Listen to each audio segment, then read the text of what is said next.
So, sa continuation nung kanina, no? Continuation. So, let us proceed to another slide. Total, nakuha niya, no? Okay, ito yung kasunod.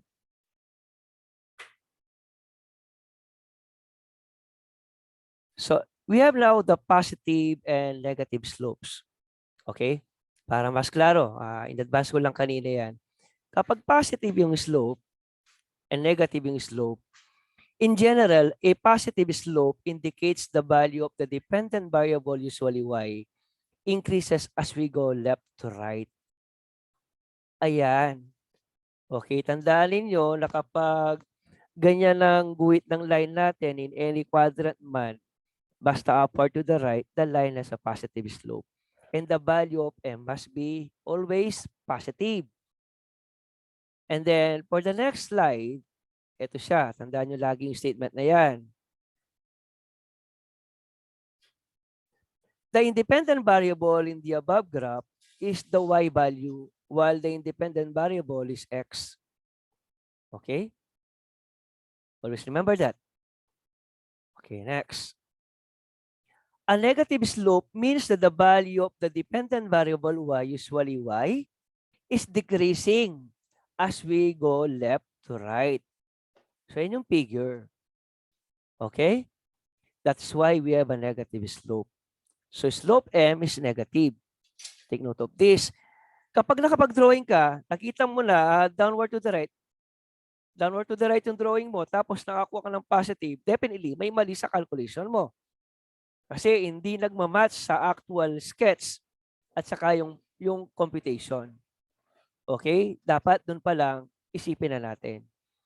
Or for example, nag-drawing ka, upward to the right, nakakuha ka ng negative, magduda ka na. Dapat positive ang slope. Or kapag horizontal yan, dapat ang makuha mong value ng slope 0. Kapag vertical ang sketch mo, dapat ang makuha mo sa calculator undefined. Take note of those ideas. So inclination of a line, ito naman siya. A line with the slope m and the angle that line makes with the x-axis is alpha. The angle. Yan. Ito yung kinikwento ko sa inyo kanina. Na ang value ng slope, yung tangent theta natin kasi is opposite over adjacent eh. Di ba? Tandaan nyo yung TOA sa trigonometry. So with this, ang value ng slope natin, ito siya.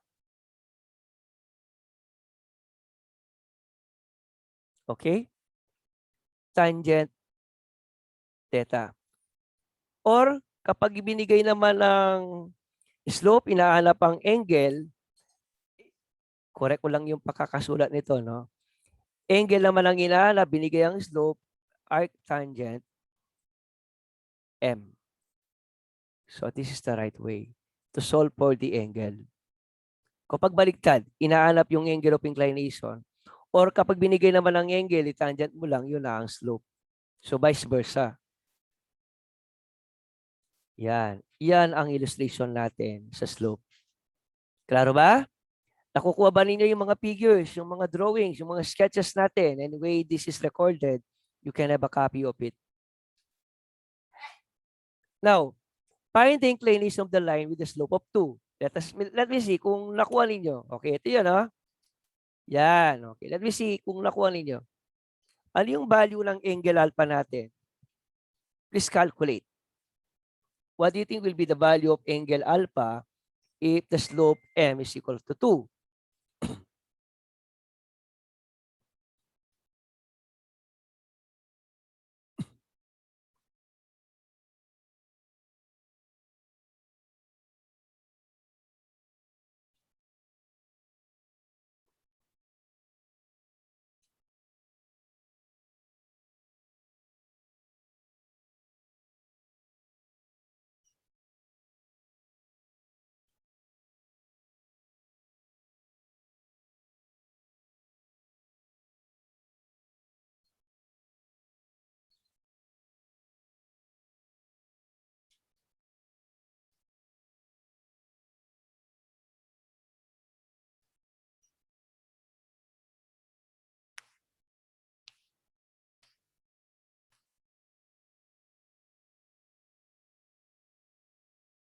Ano sagot?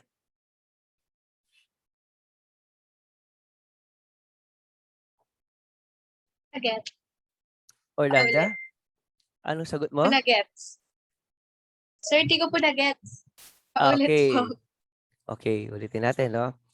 Ang value ng slope, as I mentioned, is tangent alpha. Okay? If they will give you the angle of inclination and you will solve for m, substitute mo lang yung value ng alpha dito, di ba? So, i-press mo lang yung tangent doon sa angle na ibinigay, malalaman mo na yung value ng slope. But vice versa, yan ay kapag inaanak mo ang slope. But in this case, ang ibinigay is the slope, inaanak ang angle. Now, using the same formula, pagbaliktarin ko, no? Tangent alpha is equal to m. So, ang mangyayari, kapag pinindot mo yung calculator, hanapin mo yung alpha, shift tangent mo muna. At doon mo itatype ang value ng slope. Then you will have the value for the angle in degrees. That's it. Or the other way of writing it is alpha is equal to arc tangent. Ibig sabihin, inverse tangent m. Okay, what do you think is the answer for the angle? Calculator lang yan. Shift tangent, then press the value of the slope, then press equal, you will have the angle. Ito po yung mag-discuss na, sir. Ano yung nakuha niyo sagot? 63.7. 63 point? 63 point?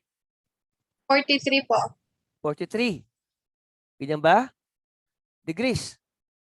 Tama ba? Apo. So let us see. Correct. Ito lang siya, oh. Okay, pakita ko yung calcu, no? Dapat masari kayo sa mga calculator na awak ninyo. Okay, keep ko lang. Yan. So I will show you. This is it.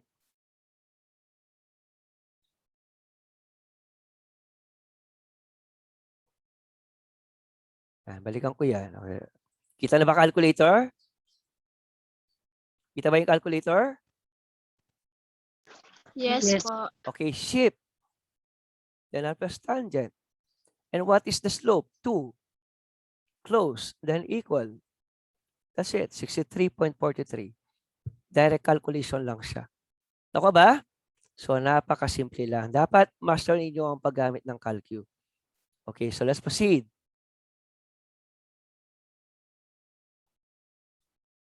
Find the slope of the line with an inclination of 137 degrees. What do you think is the value of the slope? Napakasimple lang yan. Kailangan makuha ninyo.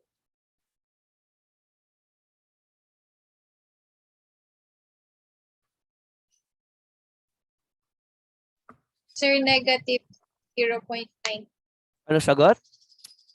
Negative 0.90.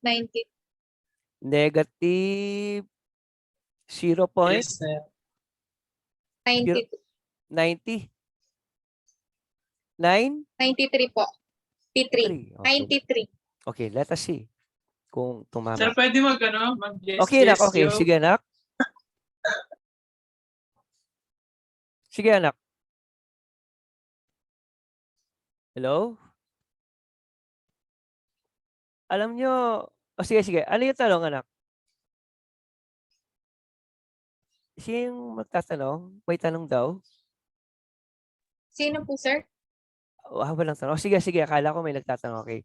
Tignan nyo, negative yung nakuha ko, di ba? Negative 0.93. 0.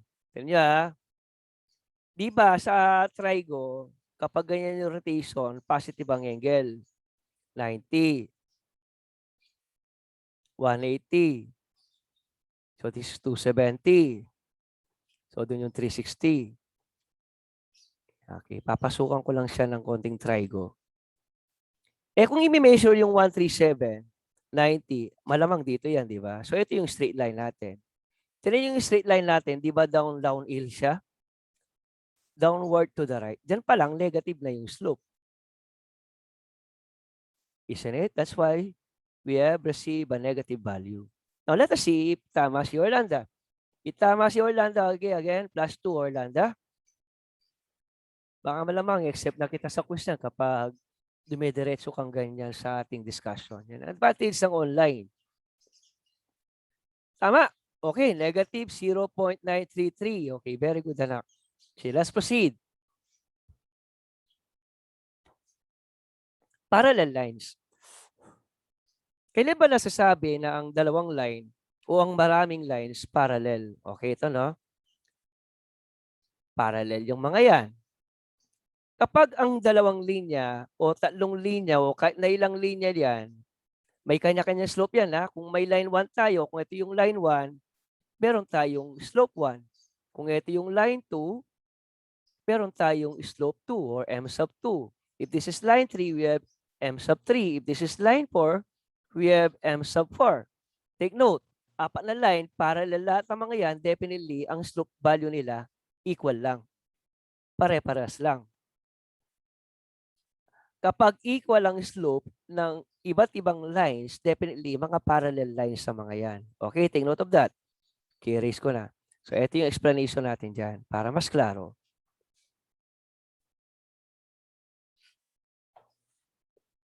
Kita nyo ba? Puro mga negative 0.5 kasi puro mga downhill. Eh dahil equal yung mga slope, parallel silang lahat. So, yan ang halimbawa ng parallel lines. Parallel lines have the same slope. Mathematically, we say if one line has slope m1 and another line has a slope m2, then the lines are parallel. M sub 1 is equal to M sub 2. Klaro? Klaro ba? Parallel ang mga lines kapag equal ang kanilang mga slope. Interactive graph. Ito siya. As we can see, yung mga lines from sa taas, line 1, line 2, line 3, line 4, hanggang line 5, ang slope value nila puro mga 0.25. Sa makatuwid, ang mga lines na yan, puro mga parallel lines. So, yan. Ito yung line 1, ito yung slope m sub 1, 0.25. Ito yung line 2, m sub 2, 0.25. Line 3, m sub 3 is 0.25. For line 4, m sub 4 is 0.25. And then for the last line, m sub 5 is 0.25. Which means all these lines are parallel. Kung ano ba yung logic? Kuha ba natin? Okay, tingnan nyo to ha. Halimbawa, magkakreate ako ng equation ng line. For your experience only, 3x plus 2y equals 5. Tingnan nyo ha. Line yan. Equation ng line yan. No? 3x plus 2y equals 10. Parallel lines yan. Ano yung int? Bakit ko sinabing parallel lines? Dahil equal yung mga first two terms natin. Kapag equal yung first two term, magkaiba lang yung mga numbers, yung mga constant, parallel lines yan. O, dagdag kaalaman yan ha. Baka lumitaw sa board exam yan. Mga ints yan, mga karagdagang kaalaman yan. Kahit nawala pa tayo dyan, ina-advance ko lang kayo ng konti. Okay, so let's proceed. Perpendicular lines. Okay, kailan man nasasabing ang mga lines are perpendicular? For example, meron akong slope para sa line 1.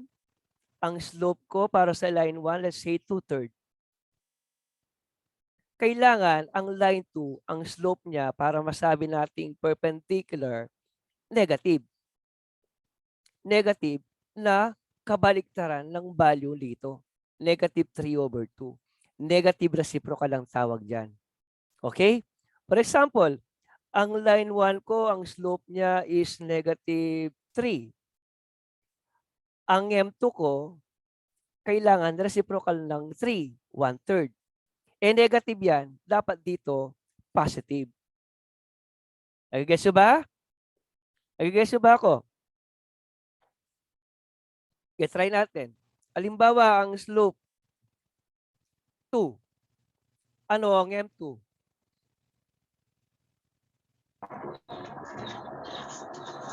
-1/2. Very good. O halimbawa, ang M1 ko is -3/2. Ano ang M2? Positive third over 3. 2/3. Okay, you got it. Ibig sabihin, mga perpendicular lines yung mga yan. Ang perpendicular, may measurement na 90 degrees yung angle nila, no? Between. So let me erase everything that I wrote para mas klaro yung explanation natin. So ito yan. So kailangan ninyo yung mga concepts na yan kasi malaking maitutulong sa inyo in relation to another field or another subject sa mathematics. Yan. Yung 2 and -0.5 are negative reciprocals. Totoo yan. But di nyo i-try ang negative reciprocal ng 2. Di ba ang 2, -1/2. Ang 1/2 is 0.5. So negative 0.5. So negative reciprocal sila. Okay? And then, ang measurement ng angle, this shows that may 90 degrees. Okay? Yung angle nila. Between laging right angle. Perpendicular lines have the property that the product of their slope is -1. Mathematically, if a line has a slope of M1 and another line has a slope of M2, then the lines are perpendicular. M1 times M2 is equal to -1. Kapag kasi pinag-multiply natin yung mga yan, makakakuha tayo ng product na -1. Halimbawa, tingnan nyo pakita ko. Halimbawa, ang M1 natin, 2. Ano kasi ang M2? Negative 1. -1/2. Now, i-multiply natin. 2 times -1/2 is equal to -1. Definitely, dapat ito yung product ng dalawang slope. Para makatulong nating ma-determine na talaga bang perpendicular ang dalawang line with respect to their slopes. Kailangan ang product ng M1 at ang M2 makakuha ng -1. In due to that, pwede nating sabihin na ang dalawang line perpendicular. Gets ba ninyo yung logic at yung concept? Malinaw ba? Klaro ba mga anak? Yung slope ng dalawang Yes line, po. kailangan ng product -1. Then masasabi nating perpendicular ang dalawang line. Now, opposite reciprocal is another way of finding the slope of a perpendicular line is to find the opposite reciprocal of the slope of the original line. Interactive graph. Yan. Parang inulit ko lang -3 at saka 0.33. Di ba negative reciprocal ang mga yan? Tignan nyo, no? Kung ang slope mo sa isa, -3, m/1. Ang slope mo dito, 1/3. Correct? Ang 1/3 sa calculator, 0.3333 continuous. Ito decimals lang tayo. Ito yon. That's why these two are negative reciprocals. That's why they are also perpendicular. Kasi definitely this is 90 degrees. Guess ba ninyo? Guess ba ninyo yung concept? So, ganyan yung perpendicularity ng dalawang line na masasabi nating negative reciprocal sa mga slope. So, let us proceed. Special cases. What if one of the lines is parallel to the y-axis? For example, the line y is equal to 3 is parallel to the x-axis and has a slope of 0. The line x is equal to 3.6 is parallel to the y-axis and has an undefined slope. What do we mean by this? Ito yung sinasabi ko sa inyo kanina na kapag nakatayo yung line, ang value ng slope mo, undefined. Okay, undefined. Or sa calculator is math error. Bakit? Kasi yung taas, yung numerator mo, kunwari 3, yung denominator mo 0, definitely, hindi ka naman pwedeng mangati sa wala. Walang sagot doon.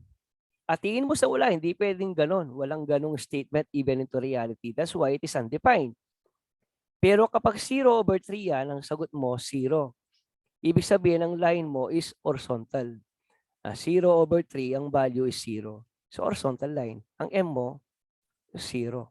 So, yan ang special cases. Sinurkat ko na lang para mas klaro.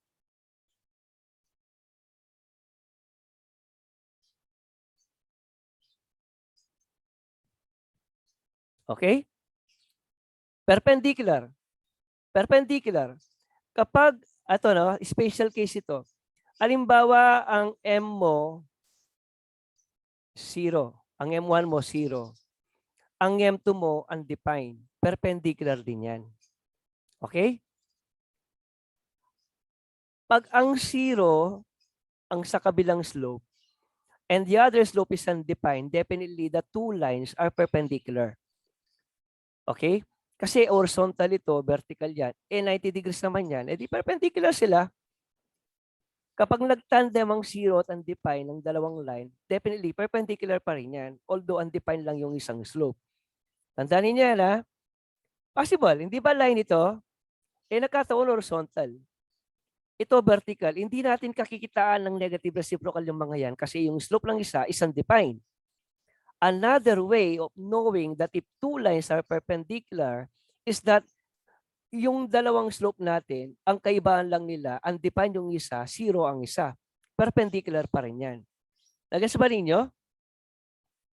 Nakukuha ba? Halimbawa, ang line na isa, ang value 0. Ang isang line naman nakatayo, vertical. Ang value ng slope niya undefined.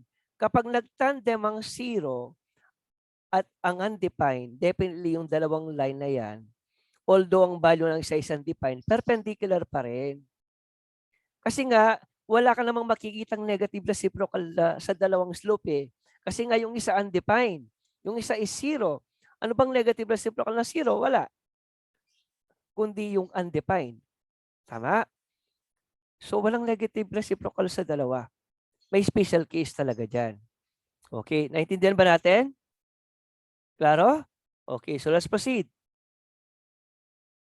Okay, if a line L as a slope of M is equal to 4, what is the slope of, what is the slope of a line parallel to L? Sige nga, ang line L daw, may slope na 4. Ano daw yung slope ng line na parallel sa line L? 4. Ano sagot? 4 po. Very good. Ano naman yung slope ng line na perpendicular sa L? -1. Okay, so napakasimple lang yan. O, di ba? Nakukuha na ninyo. Okay, next. Next problem. How about this? A line passes through -3 and 9 and 4 and 4. Another line passes through 9 and -1 and then 4 and -8. Are the lines parallel or perpendicular? You calculate. Alam niyo na gagawin niyo dyan. Mag-solve lang kayo ng slope, ng dalawang slope para sa isang line and then another line.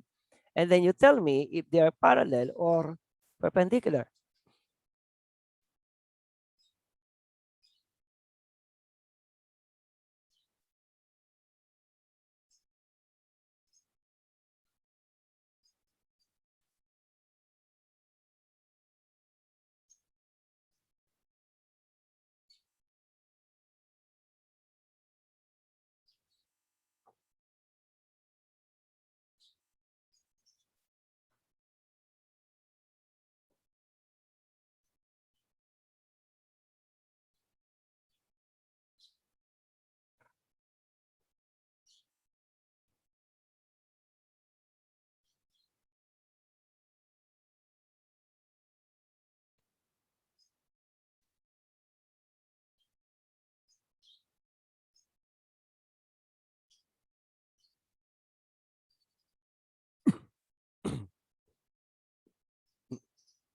Sir, ano po? Perpendicular. Perpendicular.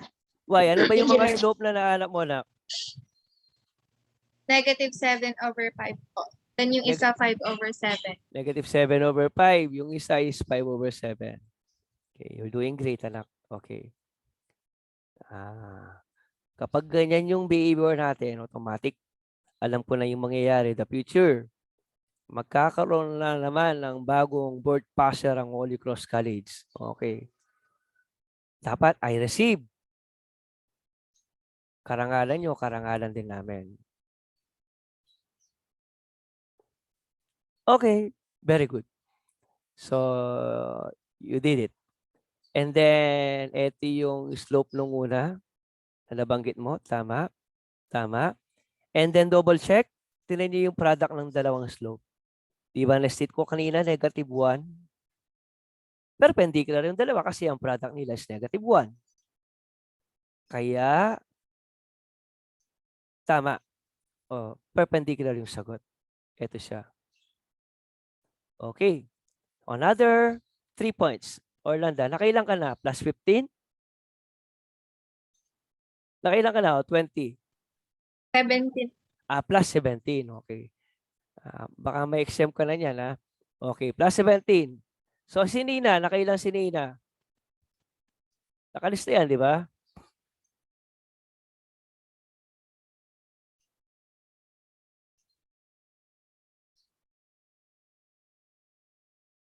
Saka si Aina na rin. Nakailan si Nina?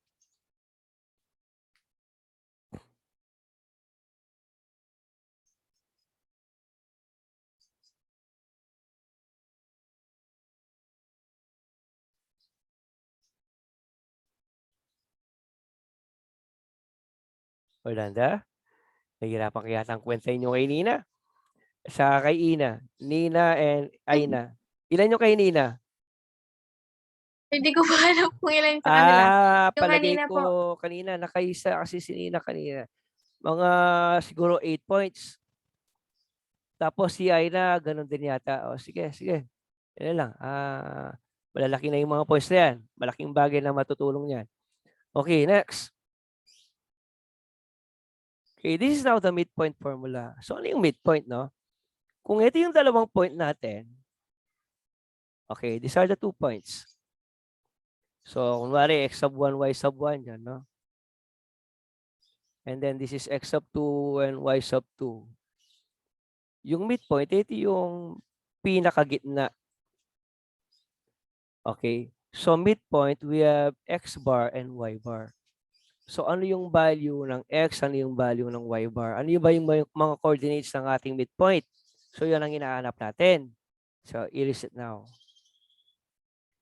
The midpoint formula is used to find a point, its coordinate values that is located exactly between two other points in a plane. Between 2 points. The formula finds its tremendous application in geometry, and there is it. Para mahanap po ang x bar, 1/2 of the sum of x sub 1 and x sub 2. Ang y bar is 1/2 of the sum of y sub 1 and y sub 2. So that we can determine the value of x bar and y bar. And x bar, y bar will be the value for our midpoint as coordinates. Yung x bar is the abscissa. Abscissa lagi ang x, no? Any x. And then y is ordinate. Okay, para sa ating coordinate. So, review lang, no? Ordinate yung y bar, ordinate yung y sub 2, ordinate din yung y sub 1. X sub 1 and x sub 2 and x sub bar are all abscissa. And then, nagtawag sa mga points are coordinates. So, review ng algebra yan. Now, let us use the formula now. Now, find the coordinates of the midpoint. Paki-calculate. Pwedeng paulit. Okay. So, yung formula natin, paghanap ng y bar, ito. Ang paghanap naman ng value ng x bar, ito. We simply get the average, okay? O x sub 1 plus x sub 2 divided by 2, y sub 1 plus y sub 2 divided by 2 para sa x bar and y bar. And then, mahanap ang value ng midpoint. Kuha na? Okay, so let's proceed, mga anak. try nyo calculate ito yung susunod na problem. Yan. Magbibigyan ko ng plus dyan. Basta makuha nyo ng tama.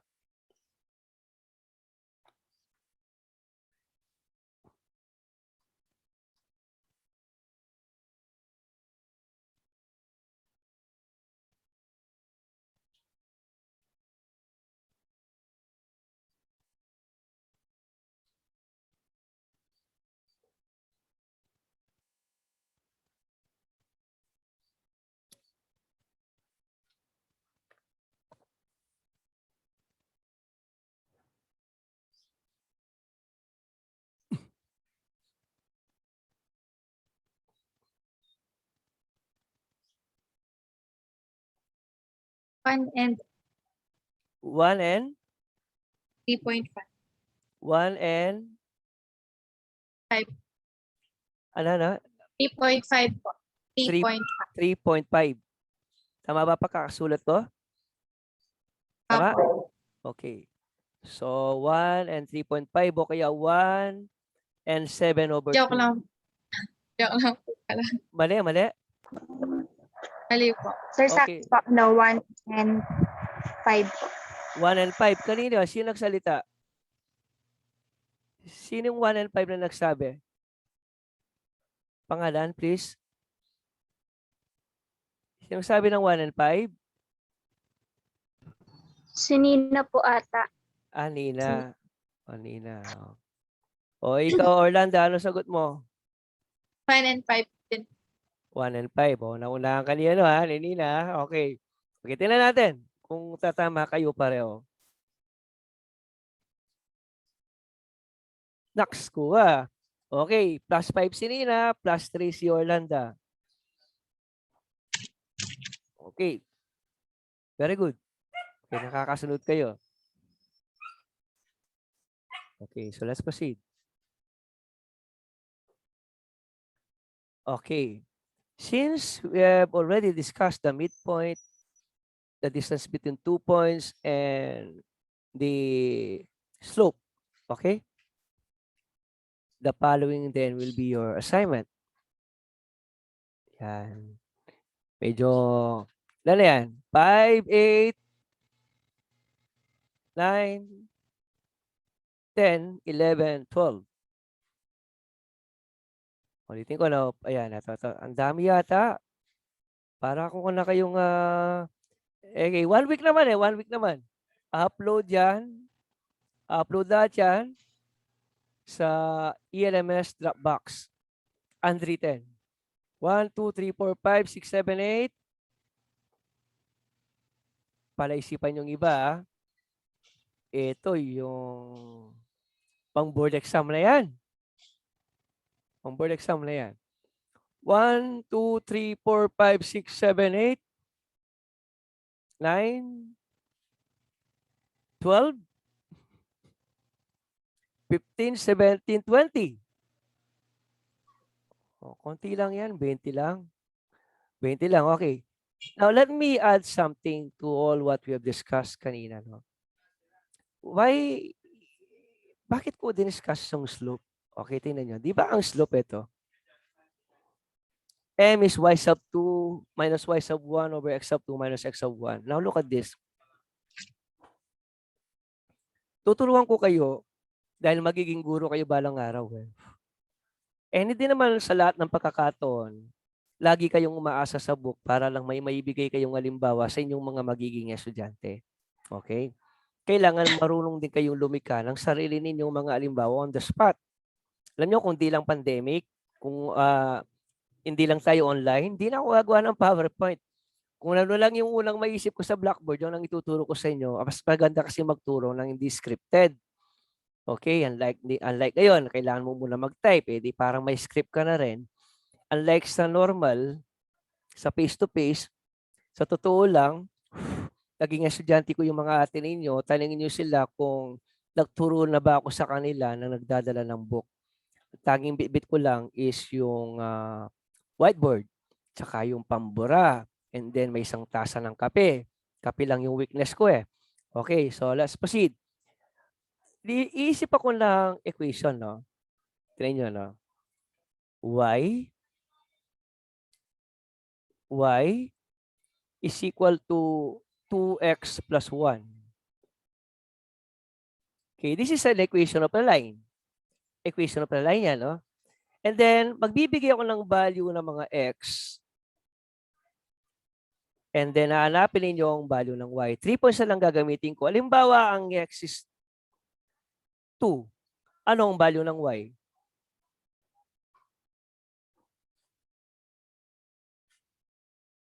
If the value of x is 2 by substitution,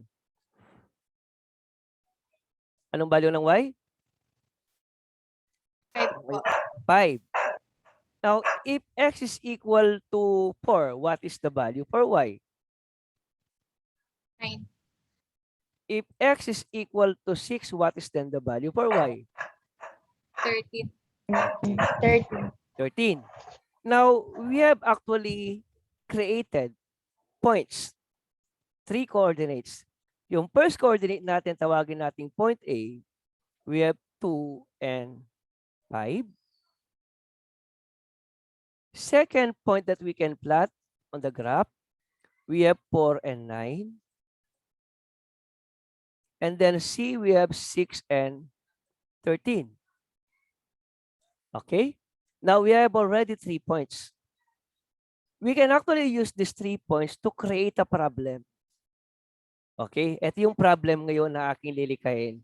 Prove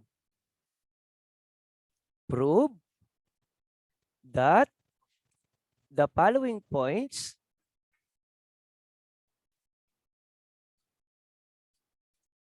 kasi magiging teacher kayo mga anak.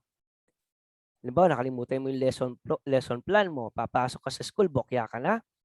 Wala ka na may tuturo sa mga bata kasi yung script mo, nakalimutan mo, hindi pwede yung ganon. Masasakripisyo ang mga estudyante. Yung obligasyon mo, nakataya. Kailangan gawin ng tama yung obligasyon. 4 and 9. And point C. Yan na, oh. Iba talaga kapag mouse ang pansulat mo. 6 and 13. Lie on a straight line. Lie on a straight line. Okay. Tandaan niyo yung problem na yan. You don't have to worry. This is recorded. Now, how will I prove that these following points lie on a straight line? At first, siyempre, we need to graph. Tandaan niyo, no? 2 and 5. Sulat ko sa taas, no? 2 and 5. 4 and 9. At saka 6 and 3. So, we need to graph. Graph natin. Sinulat ko na sa taas. Ayun na yung problem. Ano? 6 and 13. Okay, thank you.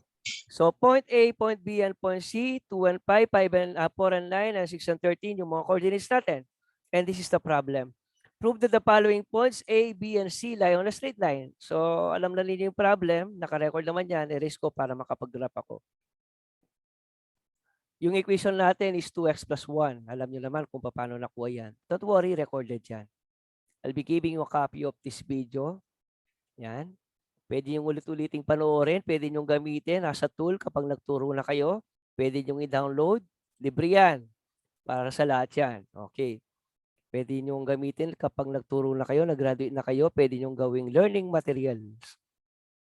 Yan. Okay. So, ito, hindi scripted yan. Mahirap kasi magsulat eh. Yan, ito no? So, i-graph ko muna. I'll give you the analysis. 2 and 5. 1, 2. 1, 2, 3, 4, 5. So, ito yung point para kay A. So, we have 2 and 5.